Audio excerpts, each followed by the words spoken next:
Eu estava em um tribunal de São Paulo, acusada de roubar minha própria herança pelos pais que me abandonaram há 15 anos. Meu nome é Mariana Santos e tenho 32 anos, sou advogada. Quando meu avô milionário faleceu e me deixou tudo, toda a herança de 12 milhões de dólares, meus pais estranhos apareceram do nada. Não para se reconciliar, não para lamentar, mas para me processar em tribunal aberto. Eles alegaram que eu o manipulei. Me chamaram de fraudadora. E na frente de dezenas de testemunhas, repórteres e colegas, minha mãe olhou para mim como se eu fosse lixo que ela tivesse raspado do sapato. Mas então o juiz congelou. Ele olhou para mim e disse: "Espere, você é a ré." Ele não tinha ideia de quem eu realmente era. O que aconteceu depois mudou tudo. Se você está assistindo a isso, por favor se inscreva e me diga de onde você está assistindo nos comentários abaixo. Deixe-me levá-lo de volta, aonde esse pesadelo começou. Aprendi o que significava ser invisível na minha própria família quando eu tinha 10 anos. Era meu aniversário. Passei a manhã montando decorações em nossa sala de jantar. Balões, serpentinas, um banner caseiro. Minha mãe passou por mim 3 vezes sem dizer uma palavra. Meu pai estava no telefone em seu escritório falando sobre um negócio imobiliário. Meu irmão mais velho, Rafael, estava se preparando para sua própria celebração, um jantar de networking que meus pais estavam organizando para sua aceitação na faculdade. Ninguém se lembrou do meu. Às 6 da tarde, sentei sozinha na mesa da cozinha com um cupcake comprado em loja. Foi quando meu avô entrou. Ele deu uma olhada em mim, nas decorações que eu mesma pendurei, e seu rosto caiu. "Mariana", ele disse baixinho, sentando-se ao meu lado. "Onde estão todos?" "Eles estão no jantar do Rafael", eu disse, tentando manter minha voz firme. "Tudo bem. É mais importante." Ele estendeu a mão e apertou a minha. "Não, não é." Meu avô ficou comigo aquela noite inteira. Comemos pizza, assistimos filmes antigos, e ele me contou histórias sobre construir seu negócio do zero. Antes de ir embora, ele olhou diretamente nos meus olhos e disse algo que eu nunca esqueceria. "Mariana, você vale mais do que eles jamais verão.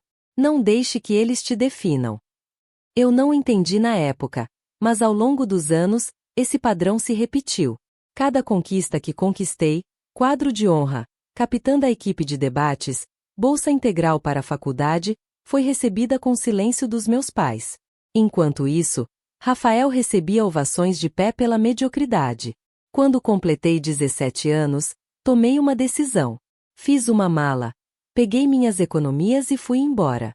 Me sustentei durante a faculdade e a faculdade de Direito, trabalhando em 3 empregos. Não pedi um único centavo aos meus pais, mas nunca parei de visitar meu avô. Ele era o único que me via. 7 anos depois, me formei na faculdade de Direito da USP entre os 10% melhores da minha turma. Enviei um convite aos meus pais. Não deveria ter esperado nada, mas alguma parte de mim ainda tinha esperança. Talvez desta vez fosse diferente. Talvez eles vissem que eu tinha feito algo de mim mesma sem o dinheiro deles, sem o nome deles. A cerimônia foi linda. Centenas de famílias encheram o auditório, aplaudindo e chorando enquanto seus filhos atravessavam o palco. Quando chamaram meu nome, atravessei aquela plataforma sozinha. Vasculhei a multidão de qualquer maneira, procurando rostos familiares. Meu avô estava lá, primeira fila, radiante de orgulho. Ele era o único. 2 dias depois, recebi uma mensagem da minha mãe. Não um parabéns, nem mesmo um reconhecimento. Nós não comemoramos mediocridade. 4 palavras. Era tudo o que eu valia para ela. Mostrei a mensagem ao meu avô durante nosso almoço semanal. Ele leu, colocou o telefone de lado e balançou a cabeça. "Sinto muito", ele disse. "Criei meu filho melhor do que isso."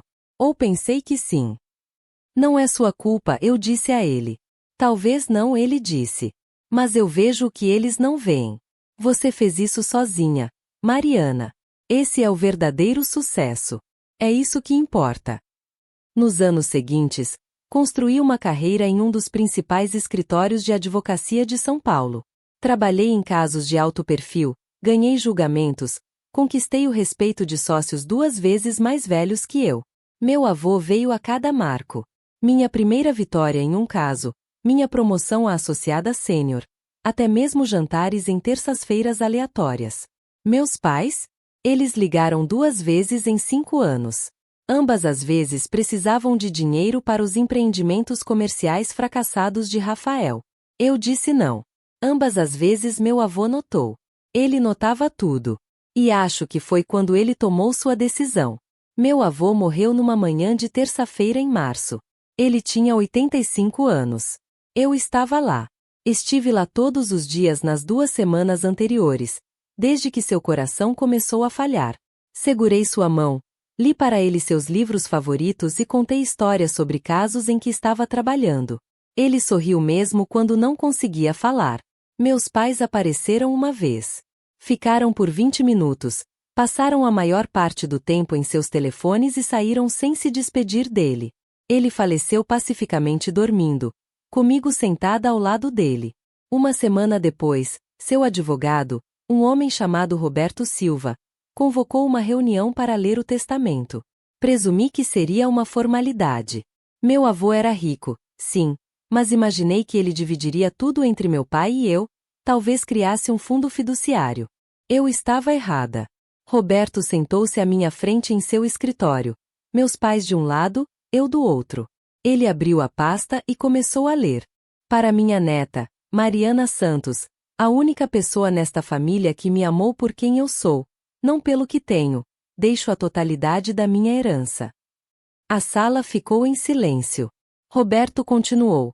Isso inclui todas as propriedades imobiliárias, carteiras de investimento e ativos líquidos totalizando aproximadamente 12 milhões de dólares. O rosto da minha mãe ficou branco. Meu pai se inclinou para a frente, sua mandíbula apertada. Deve haver um erro, meu pai disse. Não há erro, Roberto respondeu calmamente. O Sr. Santos foi muito claro. Ele redigiu este testamento há um ano com plena capacidade mental. Ele deixou instruções explícitas. Ele deslizou um documento pela mesa. Na parte inferior, na caligrafia do meu avô, estava uma única linha. Eles nunca vieram quando eu precisei. Mariana veio. 2 dias depois, meus pais apareceram na minha porta pela primeira vez em 15 anos. Eles não bateram. Tocaram a campainha 3 vezes em rápida sucessão, como se fossem donos do lugar. Quando abri a porta, minha mãe passou por mim sem dizer uma palavra. Meu pai seguiu, seu rosto naquela expressão que eu lembrava da infância, aquela que dizia que ele estava prestes a me dizer como as coisas iam ser. Precisamos conversar, meu pai disse, parado na minha sala de estar como se pertencesse a ela. Sobre o quê? Perguntei, embora já soubesse. Sobre o testamento, minha mãe disse, virando-se para me encarar. Sobre essa situação ridícula que seu avô criou. Fechei a porta lentamente. O testamento é legal. Está feito. Não está feito, meu pai disse.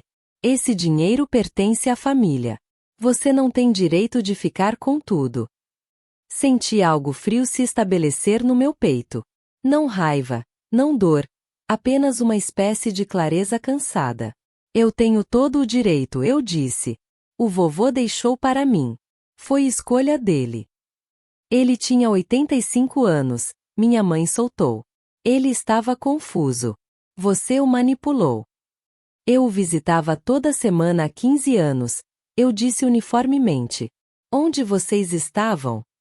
Meu pai deu um passo mais perto. Cuidado com seu tom. Ainda somos seus pais. São.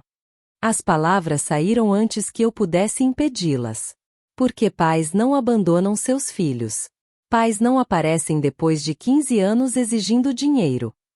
Não estamos exigindo, minha mãe disse, embora sua voz dissesse o contrário. Estamos pedindo que você faça a coisa certa. Compartilhe. É o que a família faz. Olhei para os dois. Essas pessoas que me fizeram sentir inútil durante toda a minha infância, que escolheram meu irmão em vez de mim em todos os momentos, que ignoraram cada conquista que conquistei. O testamento é legal. Repeti. Se vocês têm um problema com isso, levem ao tribunal. Os olhos do meu pai se estreitaram. Nós vamos. E vamos garantir que todos saibam que tipo de pessoa você realmente é. Uma semana depois, um oficial de justiça bateu na porta do meu escritório. Eu estava no meio da revisão de depoimentos para um caso corporativo quando ele me entregou o envelope. No momento em que vi o nome do escritório de advocacia no papel timbrado, sabia. Meus pais estavam me processando. A reclamação tinha 30 páginas. Eles me acusaram de influência indevida, manipulação de idosos e falsidade ideológica. Alegaram que meu avô estava mentalmente incompetente quando redigiu o testamento. Exigiram que o tribunal anulasse todo o documento e distribuísse a herança de acordo com as leis de sucessão intestada, o que daria tudo ao meu pai. Sentei-me lá lendo, sentindo minhas mãos ficarem dormentes. Minha colega Juliana bateu e entrou no meu escritório. Você está bem? Você parece pálida. Entreguei-lhe a reclamação sem dizer uma palavra. Ela leu a primeira página, depois olhou para mim com olhos arregalados. Mariana, isso não tem fundamento, eu disse. Eu sei, ela disse.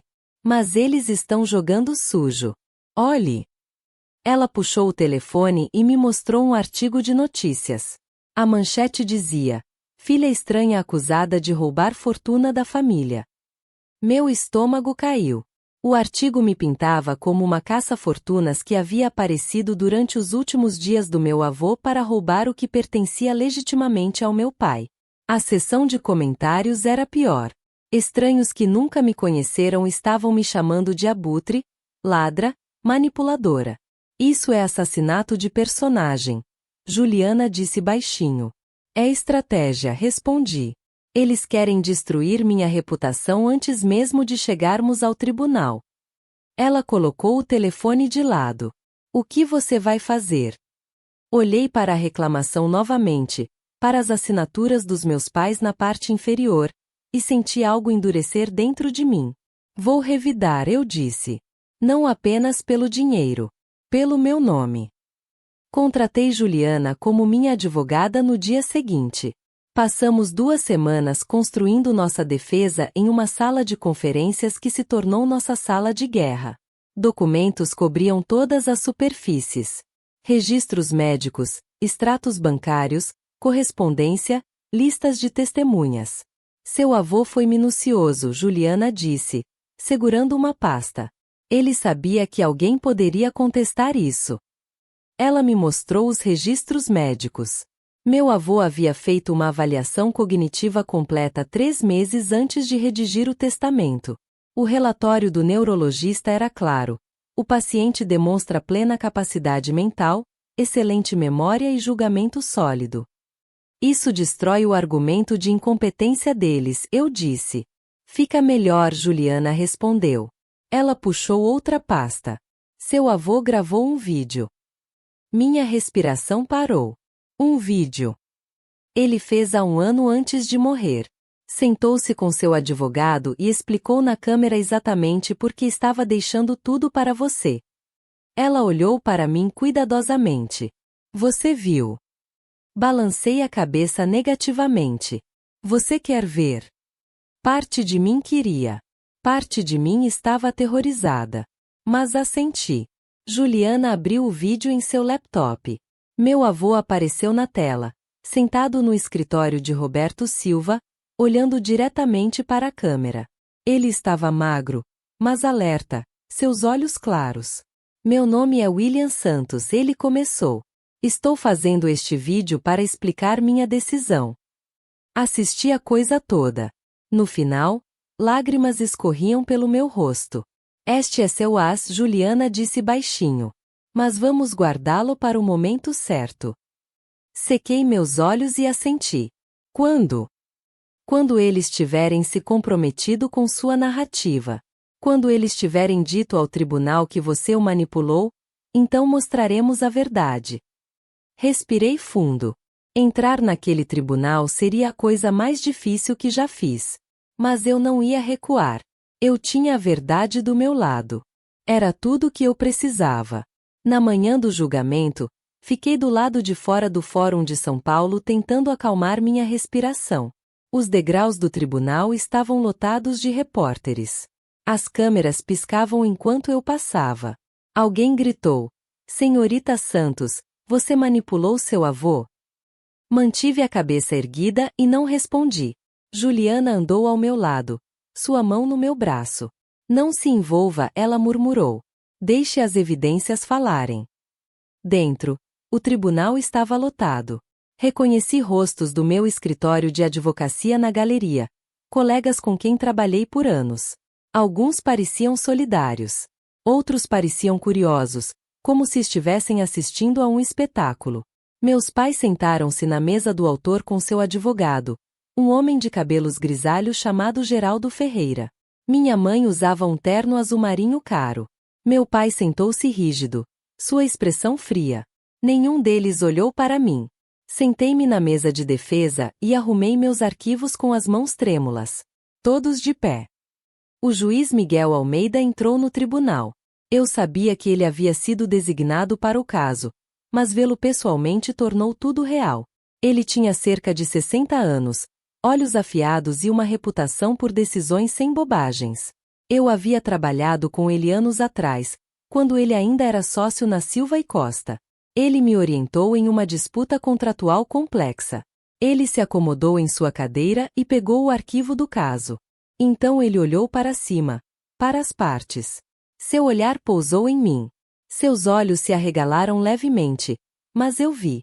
"Senhorita Santos", ele disse, sua voz cuidadosamente neutra. "Você é a ré neste assunto?" O tribunal inteiro ficou em silêncio. Levantei-me. "Sim, meritíssimo."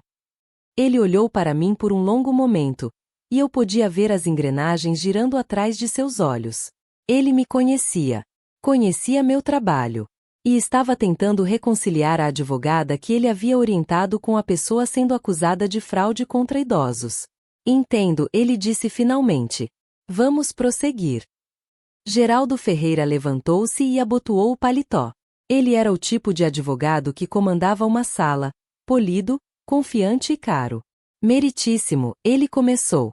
"Meus clientes, Ricardo e Margarida Santos, estão aqui hoje por causa de uma grave injustiça. Seu pai, William Santos, foi um homem de riqueza considerável e mente sã durante a maior parte de sua vida. Mas em seus últimos anos, ele se tornou vulnerável." Ele fez uma pausa para causar efeito, deixando a palavra pairar no ar. A ré, Mariana Santos, isolou o Sr. Santos de sua família. Ela o manipulou emocional e psicologicamente. E quando ele estava em seu momento mais fraco, ela o convenceu a deserdar seu próprio filho em favor dela. Senti a mão de Juliana no meu braço, um lembrete silencioso para manter a calma. Ferreira caminhou até sua mesa e pegou um documento. "Meritíssimo, gostaria de apresentar à exibição uma carta escrita pelo Sr. Santos 6 meses antes de sua morte." Ele entregou cópias ao juiz e a Juliana. Inclinei-me para ler. A carta era manuscrita, trêmula e breve. "Sinto-me pressionado. Não sei mais o que fazer." Meu estômago apertou. A caligrafia parecia semelhante à do meu avô, mas algo estava errado. Os lopes estavam errados. O espaçamento era inconsistente.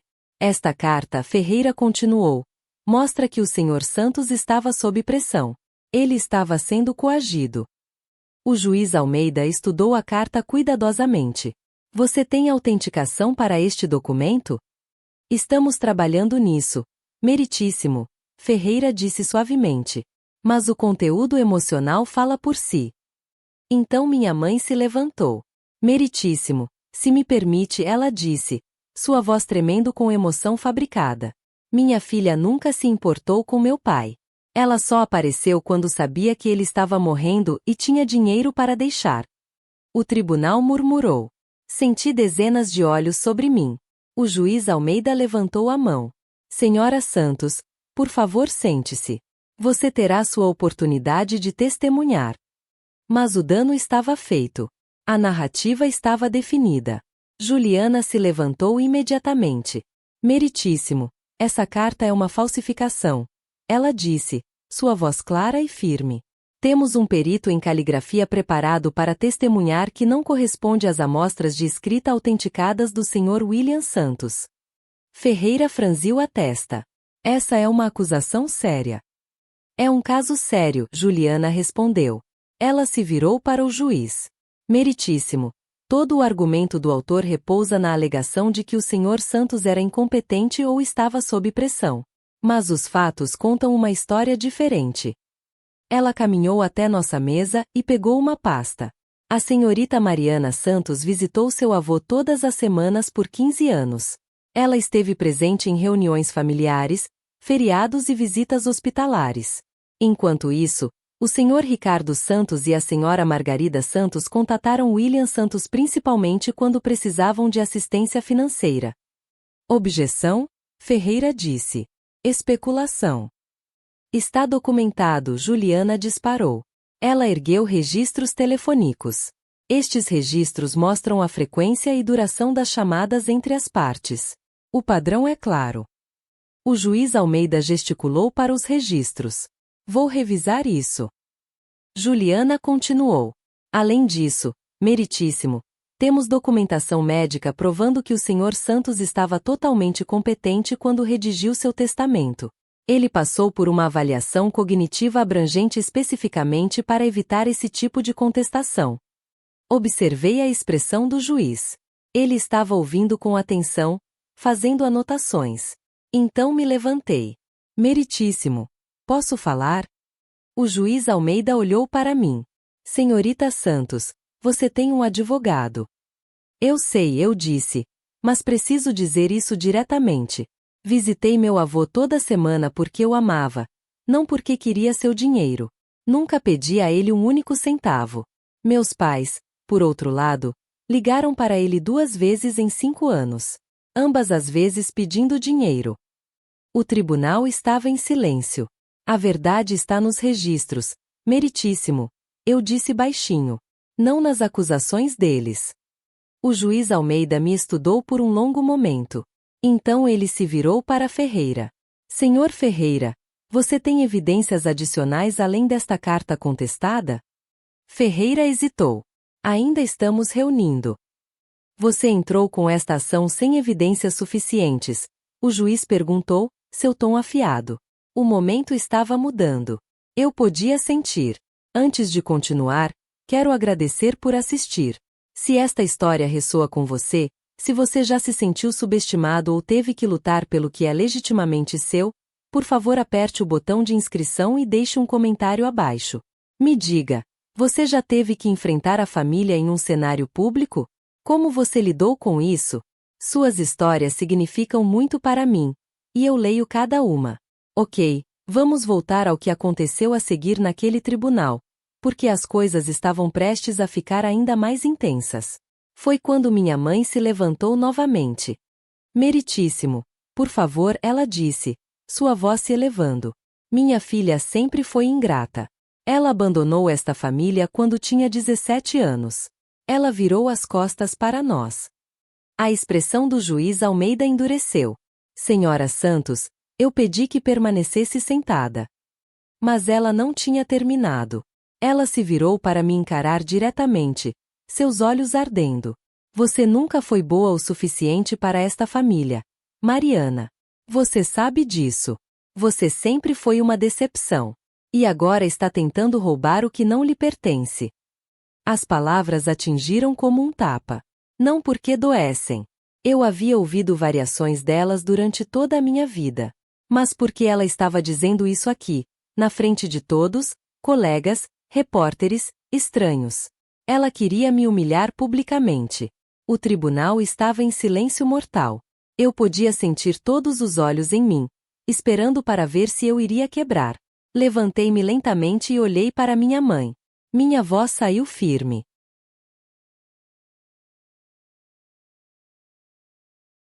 Eu não abandonei ninguém, eu disse. Fui embora porque nunca fui desejada. Há uma diferença.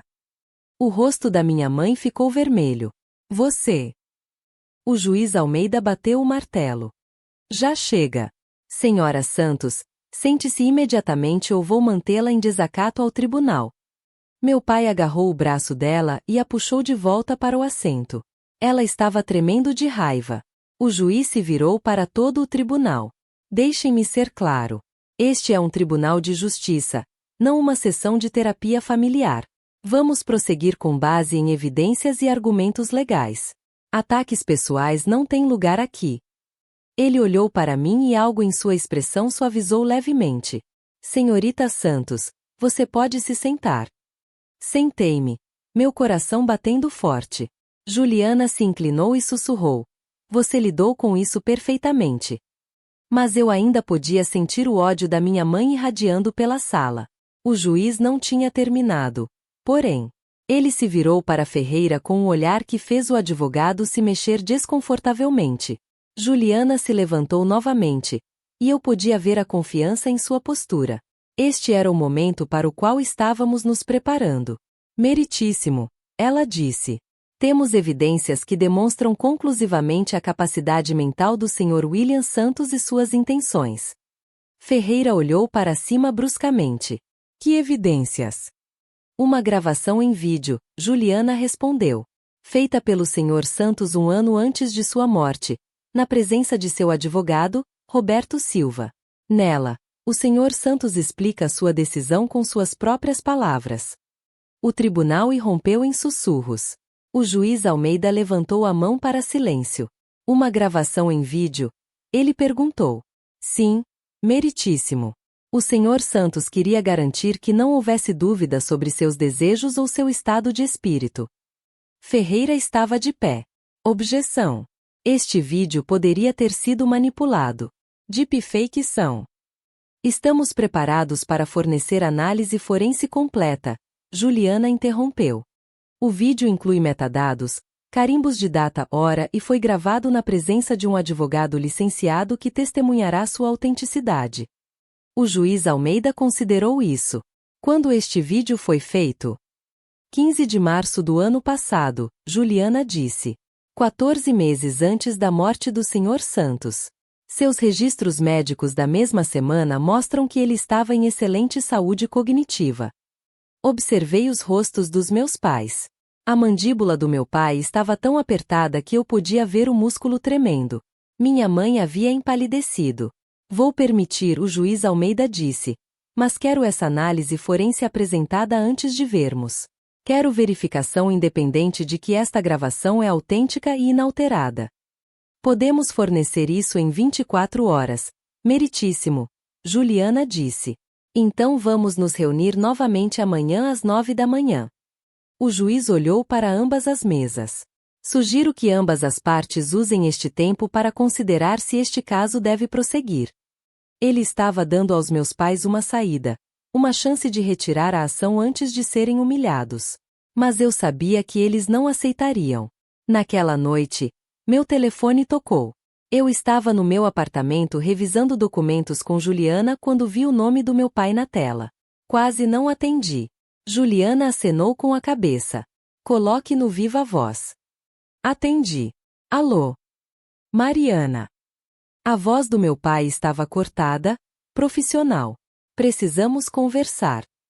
Já conversamos no tribunal, eu disse. Não lá. Em particular. Isso foi longe demais. Troquei um olhar com Juliana. O que você quer? Resolver isso, ele disse. Olha, sua mãe estava emocional hoje. Ela não quis dizer essas coisas. Mas podemos resolver isso. Retire o vídeo. Nós retiramos a ação. Dividimos a herança 50-50. 50-50 depois de tudo? Não, eu disse. Mariana, seja razoável. Estou sendo razoável, eu disse. O testamento é legal. O vovô fez sua escolha. Não vou negociar. A voz da minha mãe veio pelo fundo. Deixe-me falar com ela. Houve um som de movimento. Então a voz da minha mãe, afiada e fria. Você está cometendo um erro, Mariana. Se você continuar com isso, vamos destruí-la. Todo mundo vai saber que tipo de pessoa você é. Vocês já tentaram isso, eu disse. Não funcionou. Temos mais, ela sibilou. Coisas que você não quer que venham à tona. Juliana articulou silenciosamente. Blefe. Se você tem evidências, apresente no tribunal, eu disse. Caso contrário, pare de me ameaçar. Sua ingrata. Desliguei. Minhas mãos estavam tremendo. Juliana colocou uma mão no meu ombro. Eles estão entrando em pânico, ela disse. Esse vídeo os assusta. Eles sabem que acabou. Então por que sinto que isso está apenas começando? Perguntei. Porque está, Juliana disse baixinho. Amanhã, quando esse vídeo for exibido, tudo muda. Eles sabem disso. Você sabe disso. E eles vão lutar sujo até o fim. Olhei para meu telefone, para o nome do meu pai ainda na tela. Deixe-os, eu disse. Estou pronta. Não dormi naquela noite. Em vez disso, sentei na minha sala de estar com Juliana, repassando todos os cenários possíveis. A análise forense havia voltado limpa. O vídeo era autêntico, inalterado e devidamente documentado. Tínhamos registros médicos, testemunho de testemunhas e um rastro de papel que apoiava todas as alegações que havíamos feito. Isso deve ser simples, Juliana disse, revisando suas anotações. O vídeo encerra o caso deles. Deveria ser, repeti. Mas eles vão tentar algo. Você sabe que vão. Ela assentiu. Eles vão atacar seu caráter. Tentar pintá-la como manipuladora, calculista. Esteja pronta para isso. Estive pronta a vida toda, eu disse. Juliana me olhou cuidadosamente. Tem certeza de que quer estar no tribunal quando exibirmos o vídeo? Você poderia esperar lá fora. Eu posso lidar com isso. Balancei a cabeça. Não. Preciso estar lá. Preciso ver os rostos deles quando ouvirem o que o vovô realmente pensava deles. Ela não discutiu. Às 6 da manhã, tomei banho e me vesti com meu terno mais profissional, cinza carvão, sob medida, aquele que uso para argumentações finais. Queria parecer a advogada que eu era, não a vítima que estavam tentando fazer de mim. Juliana me encontrou nos degraus do tribunal. Os repórteres estavam de volta. Mais deles desta vez. A notícia sobre o vídeo havia se espalhado. Senhorita Santos, o que há na gravação? Alguém gritou. Você vai se reconciliar com seus pais? Outro perguntou. Continuei andando. Dentro do tribunal, meus pais já estavam sentados. O rosto da minha mãe estava fixado em uma máscara dura. Meu pai olhava direto para a frente, recusando-se a olhar para mim. O juiz Almeida entrou e todos nos levantamos.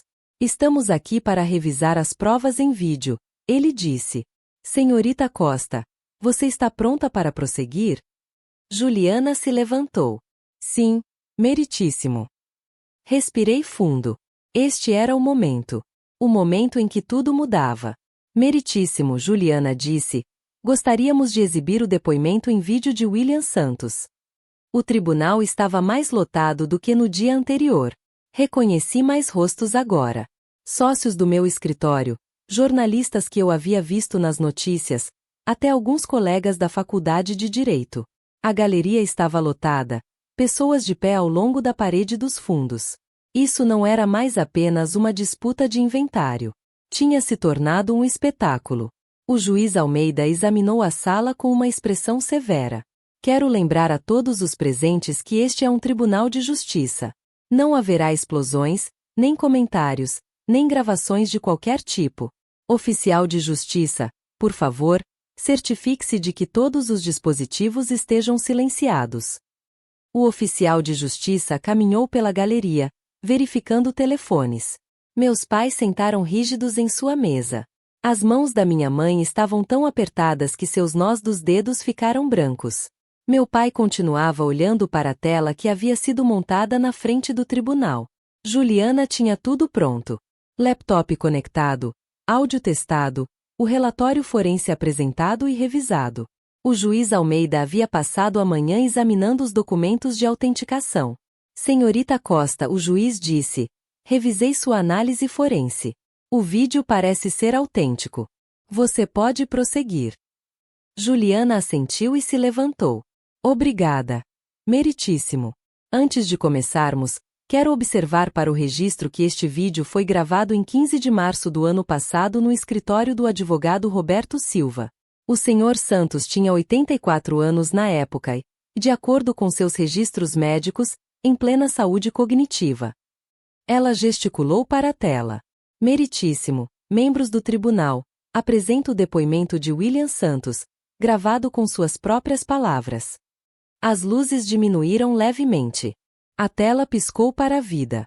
E lá estava ele, meu avô, sentado em uma poltrona de couro, vestindo seu cardigã favorito, olhando diretamente para a câmera com olhos claros e focados. O tribunal ficou completamente em silêncio. Até minha mãe parou de se mexer. A voz do meu avô encheu a sala, forte e firme, apesar de sua idade. Meu nome é William Santos. Estou fazendo este vídeo para explicar minha decisão. O vídeo nem tinha terminado quando Ferreira estava de pé. Meritíssimo. Preciso objetar. Sente-se, Sr. Ferreira. O juiz Almeida disse sem tirar os olhos da tela. Você terá sua oportunidade. Ferreira sentou, mas eu podia ver sua mente trabalhando, tentando encontrar uma contra-estratégia. Quando o vídeo terminou, o tribunal permaneceu em silêncio por um longo momento. Várias pessoas na galeria estavam enxugando os olhos. Um dos meus colegas acenou para mim com algo como respeito. O juiz Almeida se virou para Ferreira. Sua resposta, doutor? Ferreira se levantou, endireitando a gravata. Ele era bom. Eu tinha que admitir. Mesmo encurralado, ele parecia composto. Meritíssimo. Embora o vídeo seja convincente, isso não muda a questão fundamental. Meus clientes têm evidências de que a senhorita Santos isolou sistematicamente seu avô de sua família. Ele caminhou até sua mesa e puxou uma pilha de papéis. Estas são mensagens de texto entre a senhorita Santos e seu avô. Nelas, ela repetidamente o desencoraja de ver seu filho. Ela diz a ele que Ricardo e Margarida só querem seu dinheiro. Ele entregou cópias ao juiz e a Juliana. Inclinei-me para a frente para lê-las. Meu estômago caiu. Eram mensagens reais, mas haviam sido editadas. O contexto-chave havia sido removido. Ferreira continuou.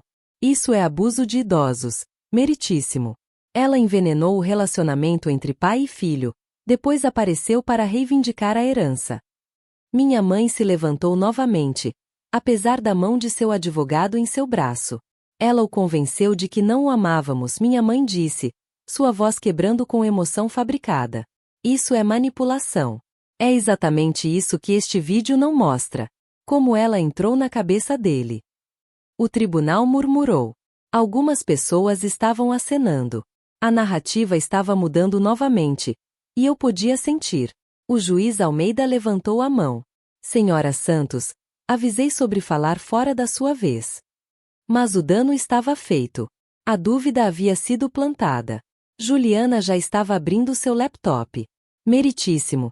Essas mensagens foram tiradas completamente fora de contexto, ela disse.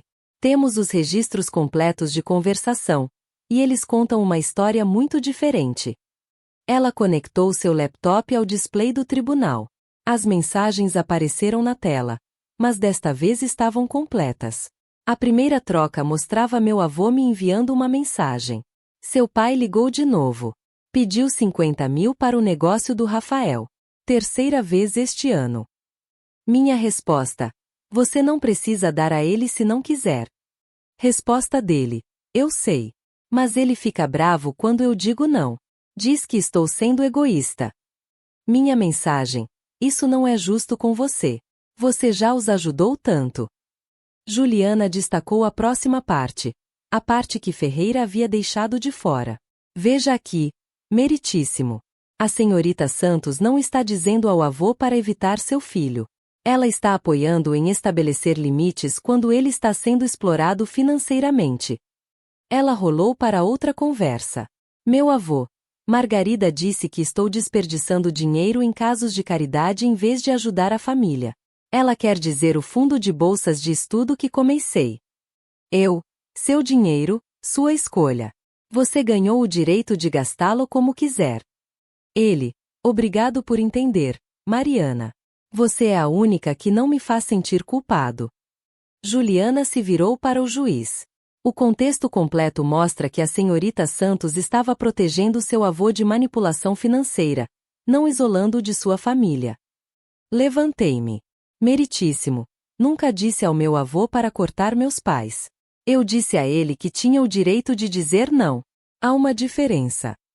O juiz Almeida estava lendo as mensagens cuidadosamente, comparando-as com as versões editadas que Ferreira havia apresentado.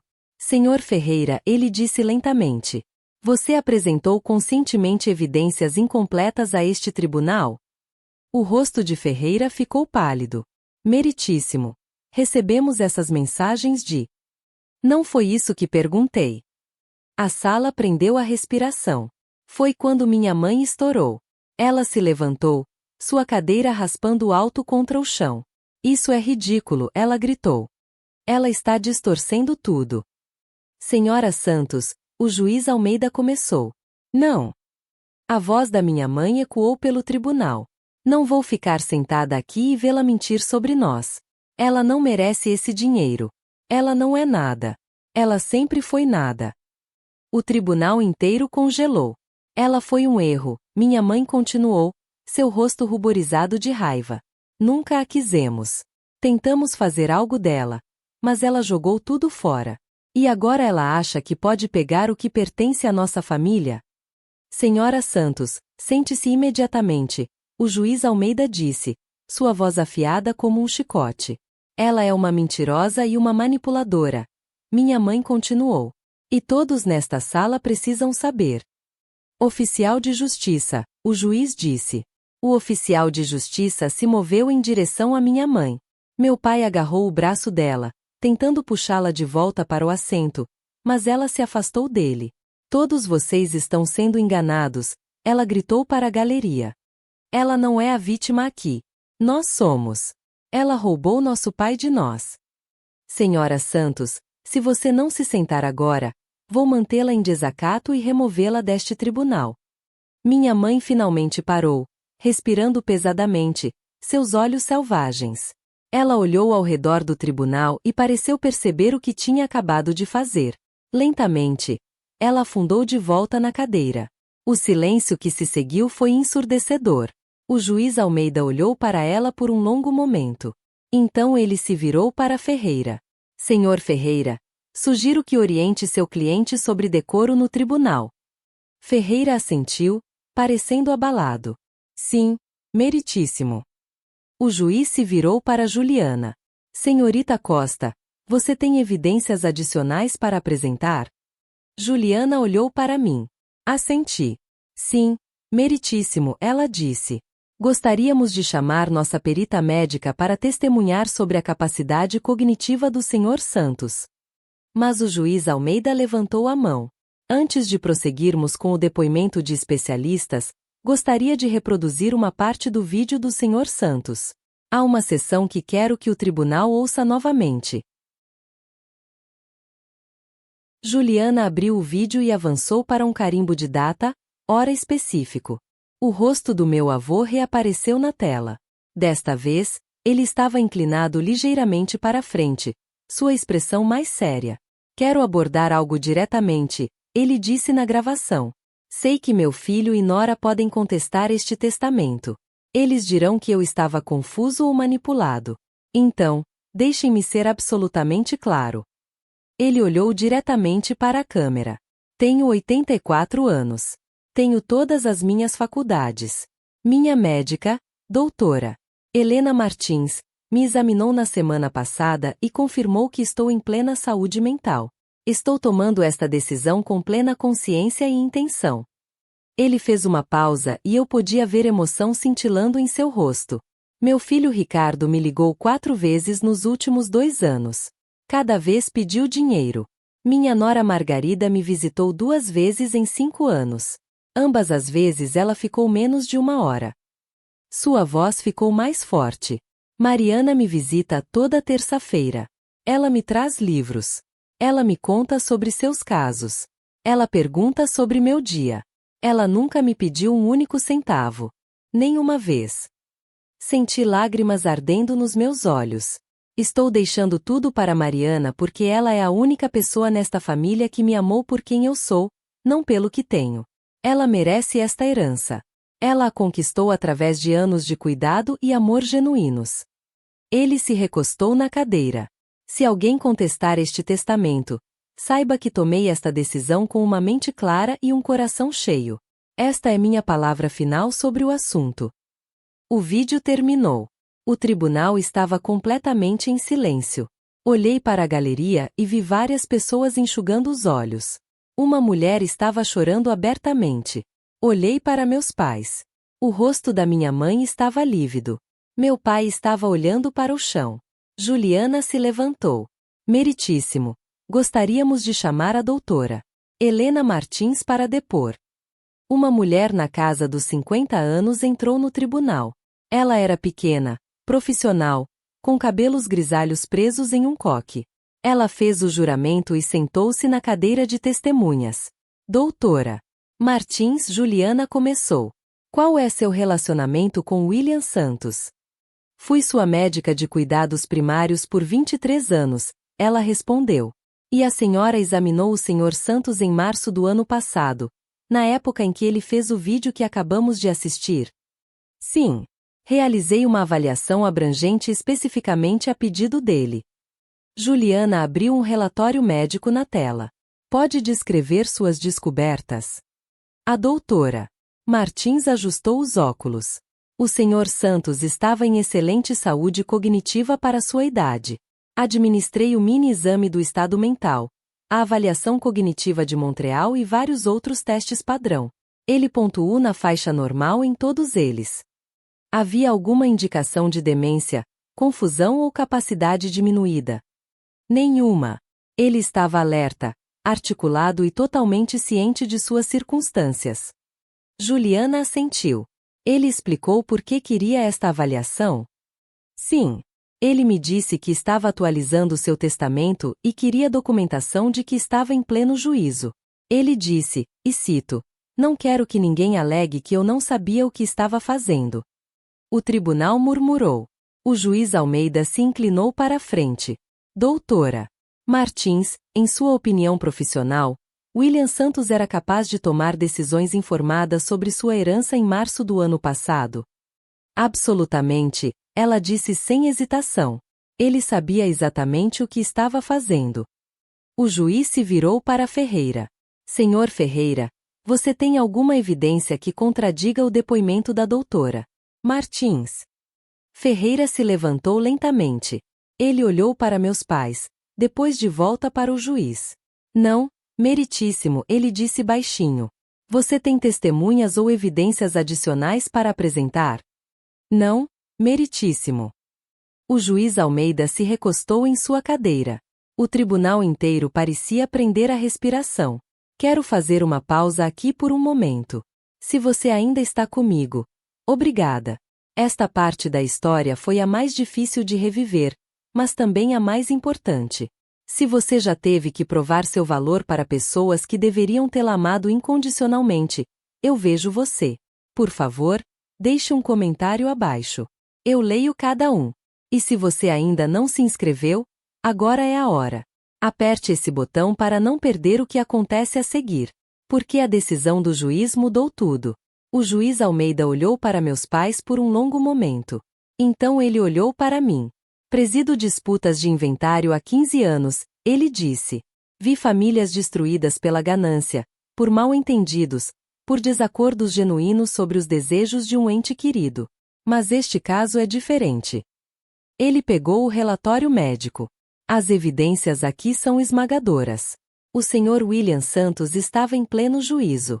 Ele deixou suas intenções claras, tanto por escrito quanto em vídeo. Ele tomou medidas extraordinárias para documentar sua decisão porque sabia que seria contestada. Ele se virou para meus pais. Senhor e Senhora Santos, entendo que perder um pai é difícil. Entendo que o luto pode nos fazer agir de maneiras que de outra forma não agiríamos. Mas as evidências neste caso são inequívocas. As mãos da minha mãe estavam tremendo. Seu pai deixou sua herança para a senhorita Mariana Santos porque ela conquistou sua confiança e amor através de cuidado consistente e genuíno ao longo de muitos anos. O testamento é válido. O depoimento em vídeo é claro. As evidências médicas são conclusivas. Ele olhou para mim e algo em sua expressão suavizou. Senhorita Santos, a conheço como colega e como profissional. Está claro para mim e para este tribunal que você conquistou a confiança do seu avô honestamente. Você não o manipulou. Você o amou. Ele pegou seu martelo. O testamento de William Santos permanece como escrito. A contestação do autor é indeferida. O martelo desceu com um estalo afiado. O tribunal explodiu. As pessoas na galeria começaram a aplaudir. Meu colega se levantou. Ouvi alguém dizer: finalmente, justiça. Juliana agarrou minha mão e a apertou. Olhei para meus pais. Meu pai tinha a cabeça nas mãos. Minha mãe estava olhando para o juiz com uma expressão de pura incredulidade. Mas o juiz Almeida não havia terminado. Além disso, ele disse, elevando sua voz acima do barulho: estou ordenando que o senhor e a senhora Santos paguem as custas judiciais da senhorita Santos no valor de R$ 45.000 por apresentar uma ação frívola. O tribunal ficou em silêncio novamente. O juiz Almeida continuou, sua voz severa: quero deixar claro por que estou impondo esta sanção. Esta ação foi apresentada com evidências insuficientes. O advogado do autor apresentou mensagens editadas que deturparam a verdade. E o comportamento da senhora Santos neste tribunal foi desrespeitoso. Minha mãe estremeceu. Este tribunal não tolerará acusações infundadas contra pessoas boas, ele disse.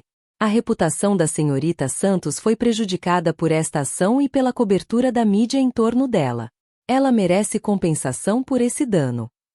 Ele olhou diretamente para meus pais. Além disso, estou emitindo uma ordem formal. O senhor e a senhora Santos estão proibidos de entrar em contato com a senhorita Mariana Santos de qualquer forma, por telefone, e-mail, mensagem de texto, mídia social ou pessoalmente. Se violarem esta ordem, emitirei uma ordem de restrição e os manterei em desacato. O rosto do meu pai havia ficado cinza. Vocês entendem? O juiz Almeida perguntou. Sim, meritíssimo, meu pai disse baixinho. Minha mãe não disse nada. Ela estava olhando para as mãos. Ferreira se levantou. Meritíssimo. Meus clientes gostariam de...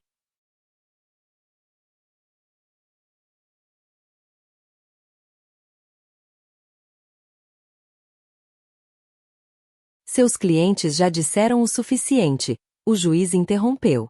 Este caso está encerrado. Estamos adiados. O martelo desceu uma última vez. As pessoas começaram a sair do tribunal. Repórteres correram em direção às portas, já digitando em seus telefones. Meus colegas vieram me parabenizar, apertando minha mão, dando tapinhas no meu ombro.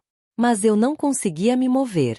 Apenas sentei ali, sentindo o peso das últimas semanas finalmente se erguer. Juliana se inclinou. Você conseguiu. Acabou. Olhei para o outro lado do tribunal. Meus pais estavam recolhendo suas coisas. As mãos da minha mãe tremiam tanto que ela deixou cair a bolsa. Meu pai a pegou sem dizer uma palavra. Ferreira estava falando com eles em tons baixos e urgentes, provavelmente explicando o que tinha acabado de acontecer e o que significava para eles. Eles não olharam para mim, nem uma vez. E de alguma forma isso pareceu a vitória final. Saí do tribunal para o corredor e foi quando a vi. Minha mãe estava parada perto do elevador, sozinha. Meu pai e Ferreira haviam ido à frente, provavelmente para discutir os próximos passos. Ela estava apenas parada ali, olhando para a parede. Por um momento, considerei passar por ela, ignorá-la da mesma forma que ela me ignorou por tantos anos. Mas algo me fez parar. Mãe, eu disse. Ela se virou. Seu rosto estava manchado de chorar, sua maquiagem cuidadosamente aplicada borrada. Ela parecia mais velha do que eu jamais a havia visto. O quê? Ela disse, sua voz. Sinto muito por ter chegado a isso, eu disse. E era verdade. Não porque me arrependi de lutar pelo que era meu, mas porque lamentava que fossemos uma família que teve que acabar no tribunal. Ela riu, um som amargo e quebrado. Você sente muito? Você acabou de tirar tudo de nós. Eu não tirei nada, eu disse baixinho. O vovô me deu. Há uma diferença. Você acha que ganhou? Ela perguntou, dando um passo mais perto. Você acha que isso acabou? Você perdeu sua família. Mariana. Você não tem ninguém agora. Olhei para ela, realmente olhei para ela, e percebi algo. Ela realmente acreditava nisso. Ela achava que família era sobre sangue, obrigação e controle. Eu nunca tive uma família, eu disse. Eu tinha pessoas que queriam o dinheiro do vovô. Não é a mesma coisa. Ainda somos seus pais, ela disse. Mas sua voz vacilou. Não, eu disse. Vocês são as pessoas que me deram a luz. Mas nunca foram meus pais. Pais aparecem. Eles apoiam você. Eles amam você mesmo quando você os decepciona. Vocês não fizeram nada disso. O rosto dela desmoronou por um segundo. Pensei que ela pudesse pedir desculpas. Pudesse finalmente dizer algo real. Em vez disso, ela disse: nunca vamos perdoá-la por isso. Não estou pedindo perdão, respondi. Estou pedindo que me deixem em paz. Afastei-me. Não olhei para trás. Essa foi a última vez que falei com eles. Na manhã seguinte, me encontrei com Juliana em seu escritório. Quero ter certeza de que eles não possam voltar, eu disse. Quero que isso termine. Juliana assentiu. A ordem do juiz proíbe contato, mas podemos solicitar uma ordem de restrição formal se você quiser proteção adicional. Faça isso, eu disse. Ela puxou a papelada. Também vamos garantir que o testamento seja executado adequadamente. Todos os ativos transferidos, todas as contas fechadas e reabertas em seu nome. Eles não poderão contestar nada novamente. Quanto tempo vai levar? Algumas semanas, talvez um mês. Ela olhou para mim cuidadosamente. Como você está? De verdade? Pensei sobre isso. Não sei. Me sinto aliviada, mas também triste. Isso faz sentido? Completamente, ela disse. Você ganhou, Mariana. Mas ganhar nem sempre parece do jeito que você espera. Nos dias seguintes, tomei medidas para me proteger. Mudei meu número de telefone. Bloqueei meus pais em todas as plataformas de mídia social. Informei a segurança do meu prédio que eles não deveriam ter permissão para subir ao meu apartamento sob nenhuma circunstância. Não estava me escondendo. Estava protegendo minha paz. Juliana entrou com a ordem de restrição. Foi concedida sem oposição. Meus pais nem apareceram na audiência. O sócio-gerente da firma me chamou em seu escritório. Esperava uma palestra sobre a atenção da mídia. Em vez disso, ele disse: estou orgulhoso de você. Você lidou com isso com mais graça do que a maioria das pessoas poderia. Obrigada, eu disse. Tire um tempo de folga se precisar. Ele ofereceu. Balancei a cabeça. Prefiro trabalhar. Preciso da normalidade. Ele sorriu. Era o que eu achava que você diria. Naquela noite, sentei no meu apartamento seguro e tranquilo, e percebi algo. Pela primeira vez na minha vida, não estava esperando a aprovação dos meus pais. Não estava esperando que finalmente vissem meu valor. Eu estava livre. A reação da mídia foi rápida e avassaladora. No dia seguinte ao julgamento, artigos começaram a aparecer em todos os lugares. As manchetes haviam mudado. Advogada ganha batalha de herança contra pais gananciosos. Depoimento em vídeo do avô expõe a verdadeira natureza da família. Juiz concede custas judiciais à filha após ação infundada. Um artigo no jornal O Estado foi particularmente detalhado. Incluía citações de pessoas que estiveram no tribunal, descrevendo a explosão da minha mãe e o vídeo do meu avô. O repórter havia feito sua lição de casa. Eles haviam encontrado meus professores da faculdade de Direito, ex-colegas, até vizinhos do meu avô. Todos pintavam o mesmo quadro. Eu era trabalhadora, com princípios e genuinamente dedicada ao meu avô. Meus pais eram oportunistas e cruéis. A seção de comentários era diferente desta vez. Em vez de me chamar de caça-fortunas, as pessoas estavam solidárias. Bem feito para ela. Família não significa que você tem que tolerar abuso. Esse vídeo me fez chorar. O avô dela realmente a amava. Espero que ela use esse dinheiro para viver sua melhor vida. Meu telefone começou a vibrar com mensagens. Colegas da firma me parabenizaram. Velhos amigos da faculdade de Direito entraram em contato. Até pessoas com quem não falava há anos enviaram notas de apoio. Uma mensagem se destacou. Era de uma mulher chamada Sara. Alguém que eu nunca conheci. Vi sua história no noticiário. Estou em uma situação semelhante com minha própria família. Ver você se defender me deu coragem para estabelecer limites com meus pais. Obrigada por ser corajosa o suficiente para lutar. Li essa mensagem 3 vezes. Juliana me encaminhou um e-mail de um jornalista perguntando se eu estaria disposta a dar uma entrevista. Você poderia contar seu lado da história, ela disse. Pensei sobre isso. Parte de mim queria gritar dos telhados sobre o que meus pais haviam feito. Mas outra parte de mim, a parte que finalmente estava em paz, sabia que não precisava.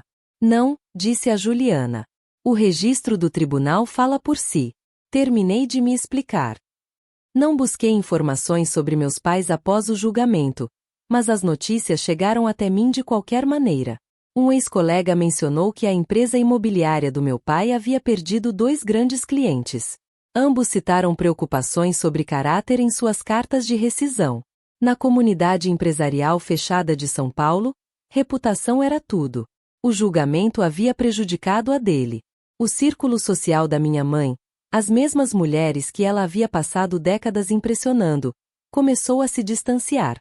Uma das vizinhas do meu avô me disse que viu minha mãe em uma gala de caridade, parada sozinha no bar enquanto suas antigas amigas se aglomeravam do outro lado da sala.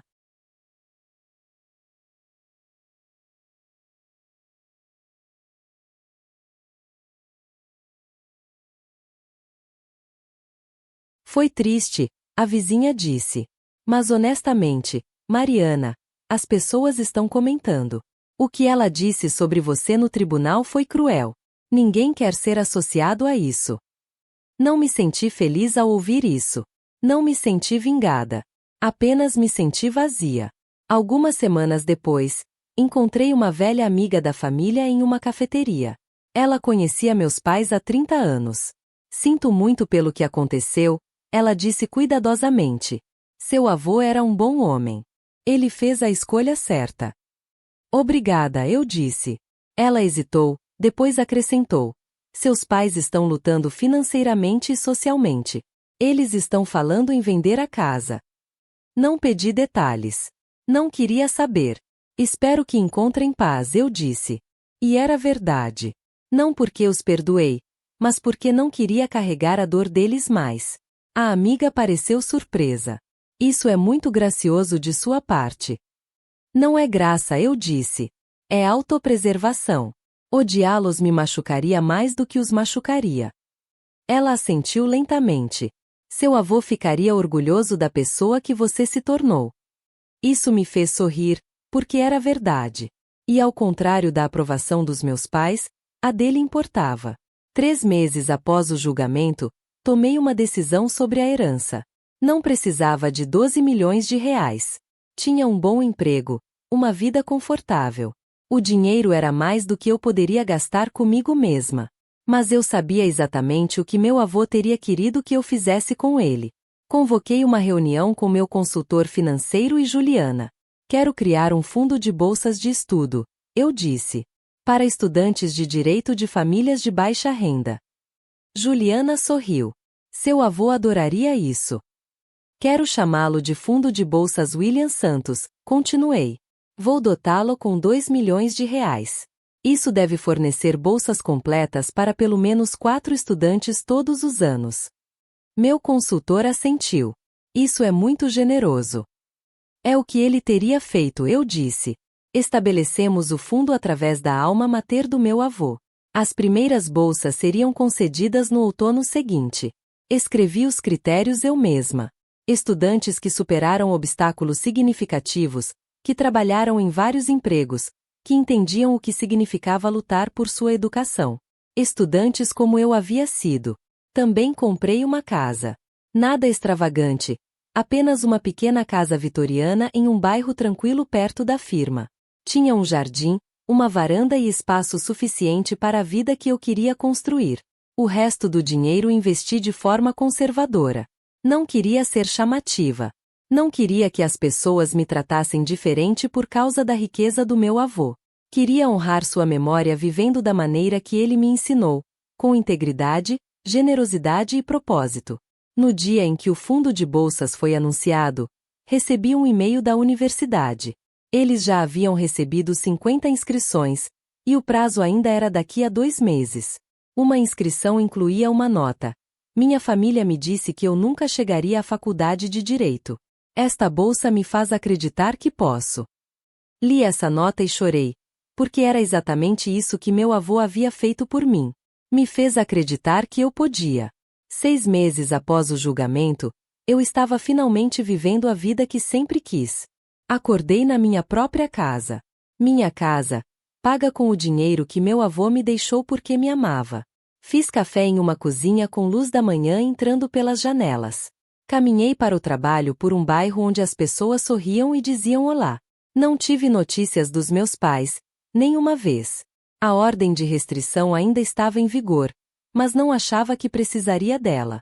Eles haviam seguido em frente, e eu também. No trabalho, as coisas haviam mudado. Os sócios me tratavam com um novo tipo de respeito, não por causa do dinheiro, mas porque provei que podia lidar com pressão com graça. Recebi casos maiores, mais responsabilidade. Uma tarde, Juliana passou no meu escritório. Como você está? De verdade. Estou bem, eu disse. E era verdade. Não penso mais neles. Não do jeito que costumava. Isso é crescimento, ela disse. Aprendi algo, contei a ela. Família nem sempre é sangue. São as pessoas que aparecem para você. As pessoas que veem seu valor, mesmo quando você não consegue ver. Ela sorriu. Seu avô sabia disso. Passei meus fins de semana de forma diferente agora. Fui voluntária em uma clínica de assistência jurídica, ajudando pessoas que não podiam pagar advogados. Organizei jantares para amigos, amigos de verdade, pessoas que me conheciam e gostavam de mim por quem eu era. Até comecei a namorar alguém, um professor gentil e atencioso que conheci em um evento de caridade. Ele não se importava com minha herança. Ele se importava que eu ria de suas piadas terríveis e que era apaixonada pelo meu trabalho. Uma noite, sentada na minha varanda com uma taça de vinho, percebi algo. Eu estava feliz. Genuinamente, profundamente feliz. Não porque ganhei no tribunal. Não porque tinha dinheiro. Mas porque estava finalmente livre para ser eu mesma. Olhando para trás, aprendi algo importante sobre limites. Durante anos, pensei que estabelecer limites significava ser cruel. Pensei que significava cortar pessoas sem explicação, construir paredes tão altas que ninguém pudesse me alcançar. Mas eu estava errada. Limites não são sobre fechar pessoas. São sobre proteger quem você é. São sobre dizer, mereço respeito. E se você não pode me dar isso, então preciso de distância. Meus pais nunca me respeitaram. Eles me viam como inferior, como uma decepção, como alguém que existia para servir suas necessidades. E por anos, aceitei isso. Continuei esperando que eles mudassem. Continuei tentando conquistar seu amor. Mas você não pode conquistar algo que deveria ser dado livremente. Meu avô me ensinou isso. Ele me amou sem condições, sem expectativas. Ele viu meu valor quando eu não conseguia ver. E ao fazer isso, ele me mostrou como é o amor verdadeiro. Então, quando meus pais me processaram, quando tentaram tomar o que ele me deixou, não lutei apenas pelo dinheiro. Lutei pelo princípio. Lutei pela ideia de que o amor não deveria ser transacional, que a família não deveria ser condicional, que eu merecia melhor. E eu ganhei. Mas a verdadeira vitória não foi a decisão do tribunal. Foi o momento em que parei de esperar pela aprovação deles. O momento em que percebi que não precisava deles para validar meu valor. Se você está lendo isso e está em uma situação semelhante, se tem membros da família que te tratam como se você fosse menos do que você é, quero que saiba algo. Você não deve a ninguém acesso à sua paz.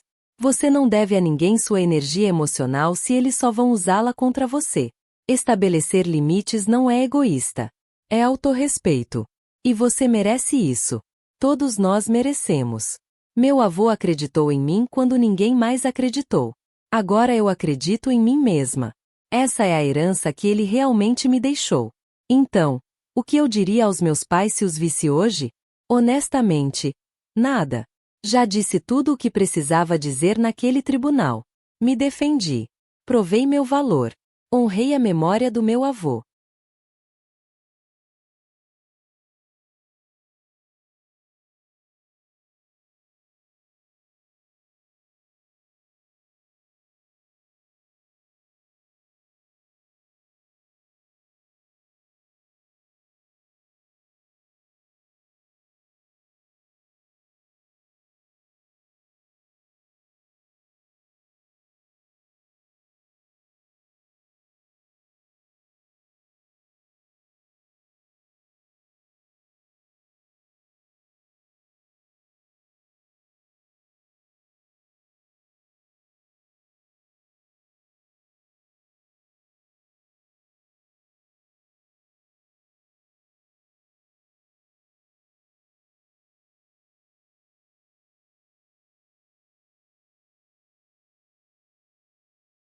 O resto depende deles. Não estou esperando um pedido de desculpas. Não estou esperando que eles de repente percebam que estavam errados. Não estou prendendo minha respiração por uma reconciliação chorosa, onde admitem que deveriam ter me amado melhor. Porque aqui está o que aprendi.